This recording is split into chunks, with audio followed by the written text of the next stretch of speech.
So Jiva, we've looked at declaring a variable.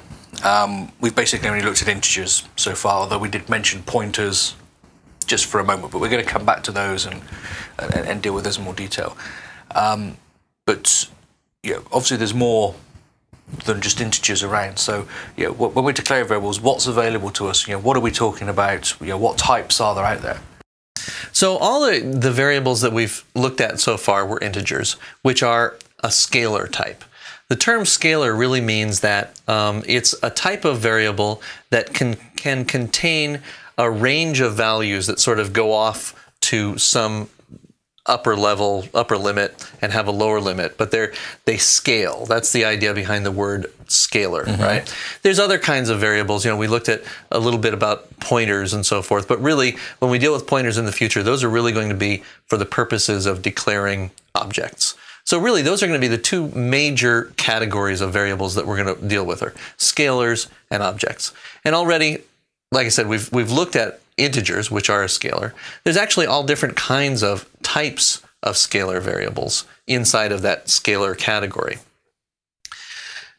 Now, the type that we use to declare those variables is used to tell the compiler how much memory it has to set aside for that particular variable. Right. You're basically saying, I need this chunk of memory allocated on the stack.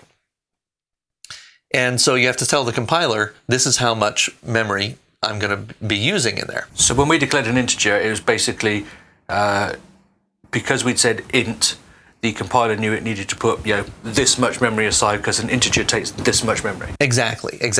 And the type of variable that's declared there specifies that much memory in bits. So an int, for example, is a 32-bit integer, or it's 32 bits, which allows you to store plus or minus 2 billion as far as possible values in it. If you try to store like 3 billion in an integer, you'll actually wind up rolling over and going around to the other end, is essentially what happens. It's called an overflow. And that's simply because that's the largest number you can represent in binary with 32 bits of data. That's correct. And maintaining a sign. Exactly. So that's the case for integers. There's also unsigned integers, which is a 32-bit integer value that only deals with positive numbers. And the cool thing about those is when you're dealing with positive or negative integers, the compiler has to set aside 1 bit to indicate the sign of the number. So for example, the 32-bit integer has 1 less bit because it has to use 1 bit for storing the sign of that variable. An unsigned integer, on the other hand, doesn't have to use that 1 bit for the purposes of storing the sign. So it can use it to actually store more numbers. So an unsigned integer, for example, can store anything from 0 to 4 billion instead of 2 billion. So as you can see, the difference there is between, being able to store negative 2 billion to positive 2 billion versus 0 to 4 billion. Now, there's several other different kinds of types of variables. For example, a float, which is a 16-bit floating point value that allows you to store up to that has 16 bits of storage inside of it. There's also a double, which allows you to store a 32-bit floating point value. Now, a floating point value is a number that has a floating point. It's not a whole number. It's got a floating point component to it as well. So, for example, like 2.5 or 2.6 or something like that. An integer is a round whole number. So that's kind of the difference between a float and an integer. So a double is a 32-bit floating point value. Then there's also a long, which is dependent on your architecture. It gives you, if you're on an 8-bit architecture, it gives you 8 bits. There aren't any of those around. But generally speaking, on Mac OS X, you're looking at 32 bits or 64 bits. And then there's also a long, which gives you twice the size of a long.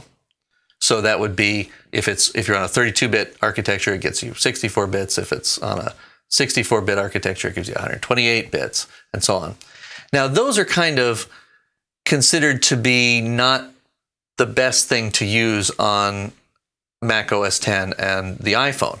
Apple's actually provided us with a couple of types specifically for very large numbers, and those are the NS integer and NSU integer, which correspond to an integer and an unsigned integer, essentially. And those are defined to be the biggest pointer size for your architecture.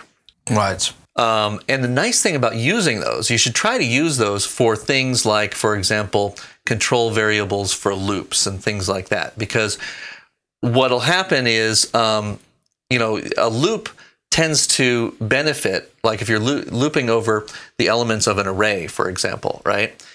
Your array might store, you know, a certain number of elements when you compile it for a 32-bit architecture.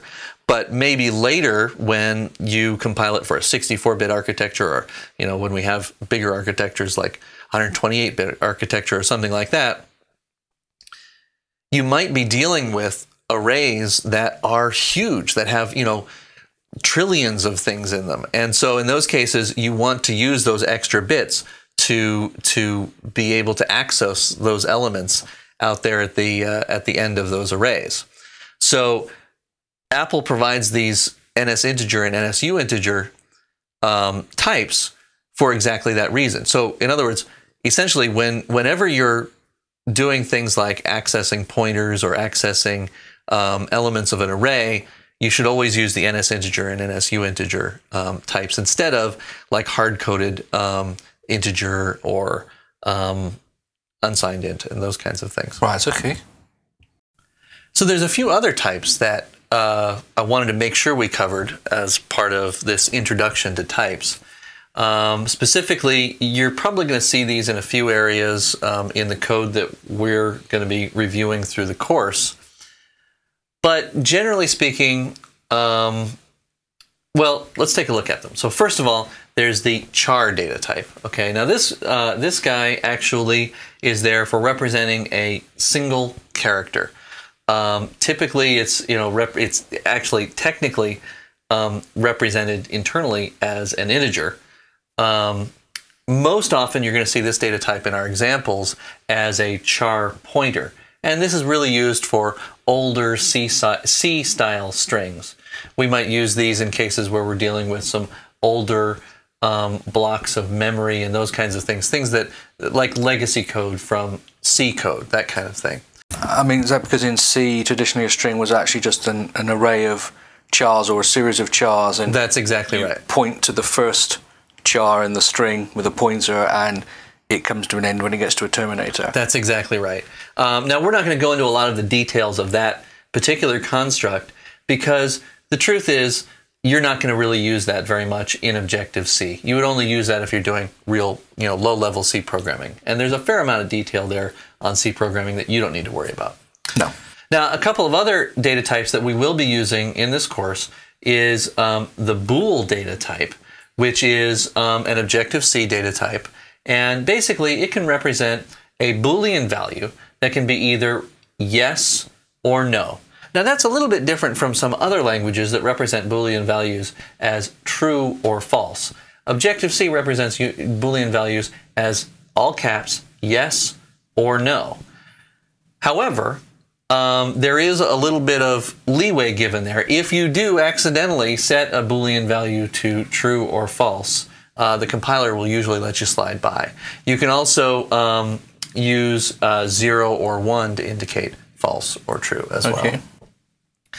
Finally, there's the SEL data type. Now, you really won't see this very much in the course itself, but I wanted to point this out because one of the things that you will see pretty often is the use of the statement @selector and then a method name, which will actually return an SEL data type initialized with a selector based on the method name that's shown. And so basically what's happening here is you've got a method that's turned into an object, and that object data type is an SEL.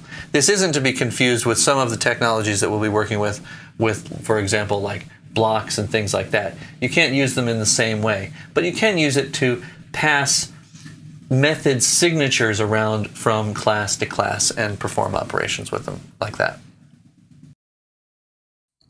So we can see by declaring different scalar types, we get different amounts of memory, and maybe using NS integer and NSU integer, it just makes it all go away. It works. Now, I guess in the days when memory was really tiny and really small, it was about declaring the smallest possible thing you could, because you didn't want to take up any more bits or bytes. But I'm guessing these days we shouldn't have to worry that we're using NS integer instead of a short int or an int, because it's there are going to be other ways of saving more memory than that elsewhere in our application with the amount of memory we now have available. Generally speaking, yes. I mean, when you're working on the iPhone, for example, I mean that's a limited limited memory kind of a platform, and using an integer, an int, for example, for something that is only going to store a very small value in it, that's usually okay. But when you're dealing with things where, in particular, again, dealing with like accessing elements of an array, which could, because it's a system library, that could ultimately in the future grow with the architecture and change.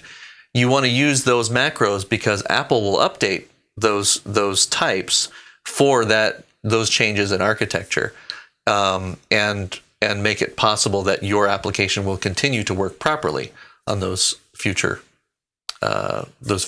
cases. Okay, so it's great. So we've looked at the scalar types, but again, there's more to life than numbers. Indeed. So when we come back, we'll look at how we deal with other types of data, I guess. Absolutely.